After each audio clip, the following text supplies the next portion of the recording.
Hi, everybody. My name is Paul Puey. I'm CEO and co-founder of Edge. Edge is a self-custody exchange wallet allowing people to buy, sell, and trade crypto while still fully controlling their private keys, security, and their own privacy as well. But today I'm going to be talking to you guys about DeFi security. As we all know, DeFi is an exploding hot topic now in the cryptocurrency world and allowing people to have more than just decentralized money, but also decentralized financial services. But it definitely comes at a risk that is different than what we deal with centralized financial services and centralized money. However, we should be aware of the differences and also the trade-offs. So let's go right into it. So as we can see, we've calculated by our estimates about almost $164 million worth of compromised funds through DeFi hacks. And as just a short example, you could see some of these projects, Harvest.finance had $24 million worth in a compromise, Pickle.finance, 19 million, Origin Dollar, 7.7 million. And as you can see, there's quite a few of these exploits that can happen in the DeFi world. Not at all am I saying that we shouldn't be trying. I think DeFi is a really critical portion of getting adoption of cryptocurrencies because not only are you giving people a reason to use crypto for payments or store of value, but also for financial services. And financial services are a big way that people use and need money in today's world. And this allows us to have a decentralized alternative to that. So with these types of exploits, we found that they are kind of bucketed into four main categories, which I'll give examples of and talk about.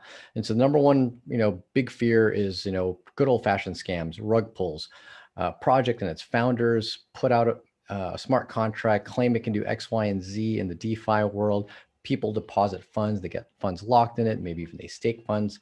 And then boom, there's actually a hidden exploit inside of the code that allows them to then sweep the money.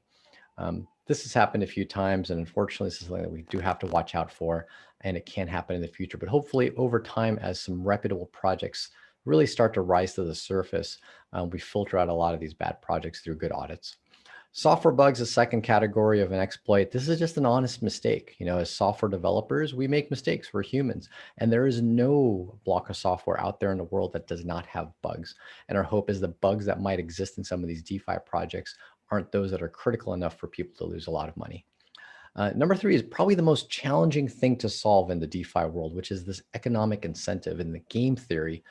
The way a lot of DeFi works, and even the way Bitcoin works, is through an incentive structure that gets the participants to really behave, to do what the network wants them to do. In the example of Bitcoin, it motivates miners to confirm valid transactions, to not double spend money. And that's what we want people doing when they're interfacing with these DeFi protocols as well. But it can be tough because unlike Bitcoin, these DeFi protocols are effectively Lego building blocks. And while there might not be an issue in any one of these modules, any one of these projects, they can talk to each other. And it's possible that there is an economic incentive for someone to compromise or find an exploit that involves multiple parties, multiple projects together as funds flow between the different parties. And I've got a great example of that I'll share in a few minutes. And the number four is wallet security. We know a lot about this here at Edge. We obviously build an exchange wallet, and simply keeping keys secure and also signing transactions that are valid are a key part in retaining the security model that we'd like to see in DeFi. So first of all, rug pull scam. An example of this was Compounder.finance. They leveraged the popularity of the Compound protocol, but called it Compounder. And this project actually had an external audit. The code actually was audited. And in that audit, the auditor had found that there's a possible vulnerability where the core team held access to keys that could be used through a few different means to sweep out the funds. And that's exactly what happened. So the core team was an anonymous team that just put out the project. People found it fascinating. A bunch of money was deposited in there, and boom, rug pull right from underneath the participants. All the money was swept out. Unfortunate. We fundamentally believe that one of the things that can simply prevent this is just having a better eye on these audits. This audit had happened, but people didn't really listen to it, didn't see and look at the fine print of what were the red flags. So I think one of the lessons learned here is, number one, let's make sure that the core team is fairly transparent, visible, where you know who they are, and also to listen to the audits and see that the audits aren't just done but any red flags raised are addressed. Number two, software bugs. As I had mentioned, software developers are human. They do make mistakes. Probably the most popular of these software bugs to create a big issue was the DAO way back in, I believe, 2016. And this precipitated the Ethereum Classic hard fork. The DAO was effectively a decentralized venture capital fund where people could deposit money, and that money could then be split off into smaller and smaller funds that could then invest in various smart contract projects. And it had what in the software world we call a recursion bug. A bug in code that is allowed to call itself multiple times. And without going into a lot of the technical details, that effectively caused the leakage of about $55 million worth of Ethereum at that time. And so hence the hard fork, it was the one example of Ethereum's ability to be unfortunately mutated for an immutable ledger, mutated such that the funds that were lost to the attacker were actually reversed and returned back to the rightful owners. But of course, the community that created Ethereum Classic felt that that was wrong. Blockchain should be immutable. And effectively, the chain split into two, one with the attackers retaining their funds and one with the original owners retaining the funds from the DAO. Software bugs, this isn't the only example, but it's one of the main ones that people have heard of over the past years.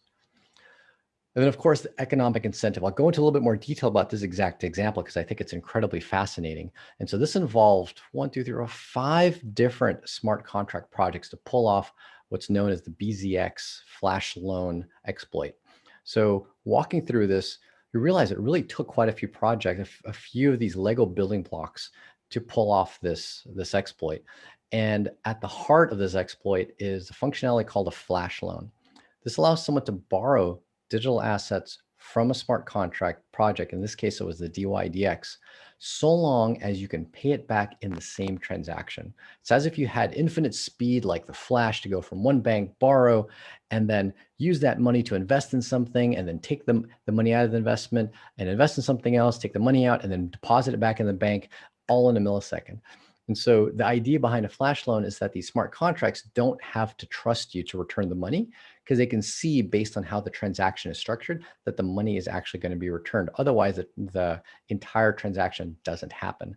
So to walk you through this exploit, basically an attacker went and borrowed via a flash loan 10,000 Ether, a huge amount of money, 10,000 Ether from the DYDX smart contract, which is a platform that lets people do of leverage trading. So they just simply borrowed Ether. And once again, this is all in a single transaction. With that Ether, they effectively split it into roughly 2 parts. The first part, they went and opened up a leveraged position on BZX. So BZX is a smart contract that lets people open leveraged 5x leverage short and long positions. And so what they did is the goal of this kind of downward section of the graph is that they really wanted to drive the price of ETH down relative to Bitcoin. So they opened up a leverage position 5x with thousands of Ethereum. The BZX smart contract needed to effectively have enough liquidity to back that leverage position. And so it did a trade and sold a ton of Bitcoin, or I'm sorry, it sold a bunch of Ether for wrapped to Bitcoin. And it did that automatically through Kyber network and then eventually through Uniswap. So the dumping of this huge amount of Ether for wrapped Bitcoin effectively changed the price or the value of Ether to Bitcoin on Uniswap. It drove up the price of Bitcoin relative to Ether and then drove down the price of Ether relative to Bitcoin, basically, inverse, almost about 3 to 4x what the normal trade ratio of Ether to Bitcoin would be on Uniswap. And then once again, at the same time in the same transaction, this attacker took the other half of Ether and took out a loan on Compound. It collateralized the loan with Ether and took out wrapped Bitcoin. Then it took that wrapped Bitcoin because there was such a high premium on wrapped Bitcoin. It then dumped that to get a lot of Ether. Right? Basically, Ether was at a really, really low price due to the BZX to Kyber swap and Uniswap leverage trade, that short position that was opened. That the attacker was able to take that Bitcoin that they borrowed from Compound. It was a collateralized borrow, however. They borrowed from Compound and then dump it onto Uniswap and get way more ETH than they really should have. That ETH then, because it was on such a high arbitrage return, they were able to then use to pay back the flash loan that they took out from DYDX. So in essence, this is effectively someone taking a lot of money, borrowing a lot of money for almost for free, dumping it onto the market to drive down the price, and using a 5x leveraged platform, a short platform, to drive down the price, and then take another half set of assets to then purchase, make a purchase with that driven down price, then pay back the loan. Once again, all in one transaction. A lot was going on here, but as you can see, it's very possible. And it took a combination of a few, noticing a few tiny quirks inside of the BZX contract that didn't protect itself from such a situation, but as well noticing the interchange of these various systems between each other.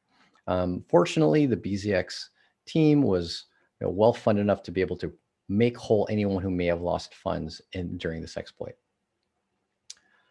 And so last but not least, wallet security. This is obviously an important piece of the puzzle. If you interact with smart contracts, you have to hold keys, and you have to make sure you're signing what you think you're signing. And so this example of an exploit with wallet security came from one of the founders of the NXM project, Hugh Karp. He had effectively installed a compromised version of MetaMask, and he went to go sign a transaction. What was displayed on screen was a transaction he believed he was signing, but in essence, he was signing a transaction that was sweeping out his tokens from his wallet and sending them out to, to an attacker's account. So very unfortunate. And this teaches us a major lesson, which is to make sure that you are installing wallet software from a known trusted source, typically speaking, one of the app stores, as opposed to simply just downloading it off the internet from a various site, or clicking on a link from what could possibly be an email.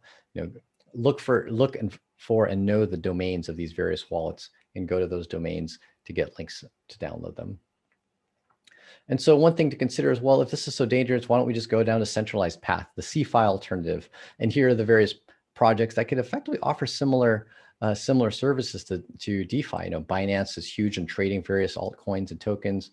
Salt is a lending protocol to be able to borrow asset for another digital currency asset. BitMEX provides leverage up to 100x.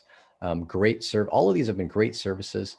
Of course, with the exception of Cred, interest-bearing accounts. Actually, our company Edge was partnered with Cred, and unfortunately, Cred had an issue with the way they had managed funds. They believed there was some fraudulent activity with potentially one of their internal staff, and a lot of the funds that were deposited with the company are potentially lost. And so this is the big reason why CeFi is dangerous, and why we are building the decentralized finance alternative, is that while there are risks, one of the risks that don't exist is mismanagement of funds, counterparty risk by another party that is holding and managing your money. This is what we're trying to avoid in the DeFi world. And while the DeFi alternative might have some bugs today, it's nothing that can't be fixed over time.